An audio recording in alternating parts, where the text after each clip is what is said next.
Welcome back to State of the Union. President Trump declared that the airspace above and around Venezuela should be considered closed just days after threatening land action in the country, quote, very soon. Venezuelan officials were quick to push back, calling President Trump's comments a, quote, colonialist threat that constitutes an extravagant, illegal, and unjustified aggression against the people of Venezuela. I want to bring in Republican Senator Markwayne Mullin of Oklahoma. Thank you so much for being here, sir. Is the president planning to attack Venezuela? No, he's made it very clear we're not going to put troops into Venezuela. What we're trying to do is protect our own shores. We've made it very clear to Maduro and to the Venezuela people, which they're not the ones doing this. It's Maduro that's doing this. That we're not going to allow them to continue to use Venezuela as a terrorist country to ship in tons of drugs into the United States and continue to kill our brothers, our sisters, our friends, and family on the streets of the United States. And so President Trump has tried to do this through closing down international water.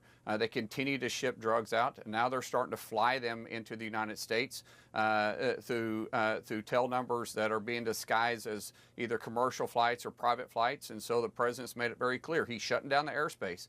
And by the way, we gave Maduro an opportunity to leave. We said he could leave and go to Russia or could go to another country. And the Venezuela people themselves have also spoken up and said they want a new leader and restore Venezuela as the country they used to be, a very prosperous country. But Maduro has absolutely ruined that country. Senator, I want to ask you about that, but you said no troops on the ground. What about military airstrikes inside Venezuela? No, he has not committed to that either. He is protecting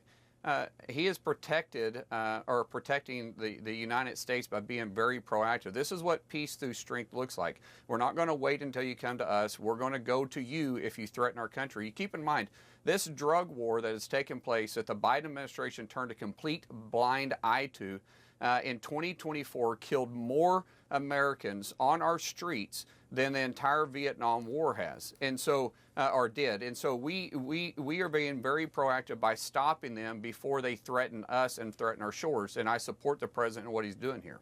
Senator, I have to ask, he is clearly very concerned about Central and South American presidents allegedly trafficking drugs to the United States.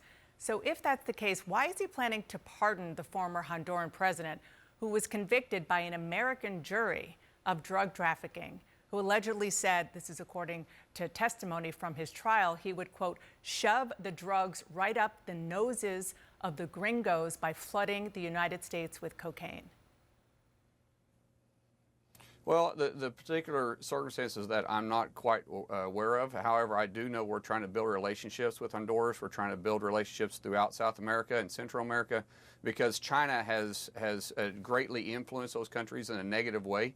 And it's not alleged that South and Central America and Mexico is flooding our streets with drugs. We know that's where they're coming from.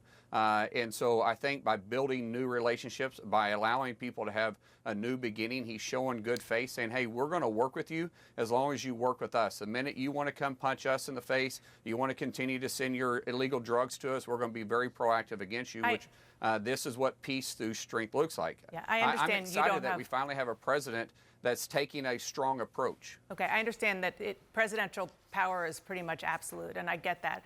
But as an ally of the president, as a senator, you, I'm sure, have an opinion.